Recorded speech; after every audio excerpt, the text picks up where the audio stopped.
You know, you're pretty famous for doing your own thing in the sense of bands. I'm thinking about when you were with Buffalo Springfield. What was the big show you didn't want to play? I'm trying to think. Was it Monterey Pop or Monterey Pop? You said to the guys, I don't want to do Monterey Pop.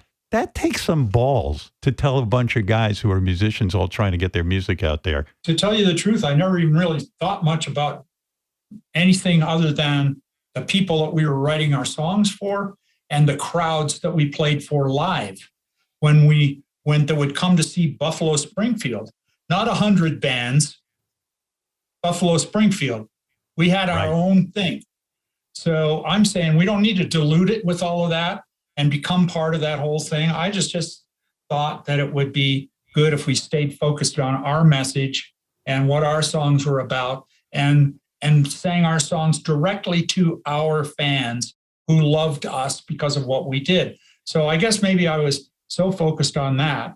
Anyway, that's why I didn't like doing all those big shows with a lot of people in them. I even think about Crosby, Stills, Nash, and Young. You said goodbye to those guys. That took some nerve. But I feel like you had so much faith in your own songwriting that no one could really scare you or intimidate you.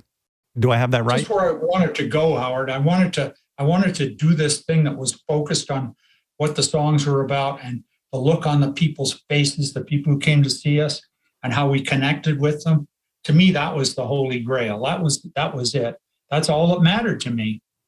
And once we started drifting away from that, I was gone. And I didn't even think about it from the standpoint of anybody else. I just thought, if I'm going to be me, I'm going to be me. If this is who I am, I can't do what I do if I don't act like I believe. Do you think breaking up with a band is the same way as breaking up a marriage? First of all, I didn't break up with music. Right. Okay? And I didn't break up with love.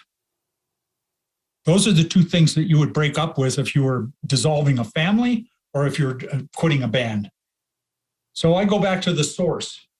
I didn't give up on the love. I didn't give up on the music. I just wanted it to be nurtured. I wanted to take care of it. If the love was suffering because the situation wasn't right, I wanted to take the love somewhere else where it would do better. You were like one of the first guys to get into Rock and Roll Hall of Fame for Buffalo Springfield. I think it was for Buffalo Springfield. You've been also put in as Neil Young, a solo artist. But why, when Crosby, Stills, and Nash and Young, why was it that you were not put into the Rock and Roll Hall of Fame for being in that band? I don't understand the politics of that. Is there some comment on that you could clarify that whole situation for me? I don't understand it either, but it's okay. Crosby, Stills, and Nash, they made a big... They're the core of Crosby, Stills, Nash, and Young. I was just kind of like a floating satellite. But they're the things that made their vocal sound made it happen. Those guys are all great songwriters. They're great singers. They're great players. They're really good. You know, what can I say? What I like to know is, where the hell is Crazy Horse? Why is Crazy Horse not on the rock and roll? That's rock and roll.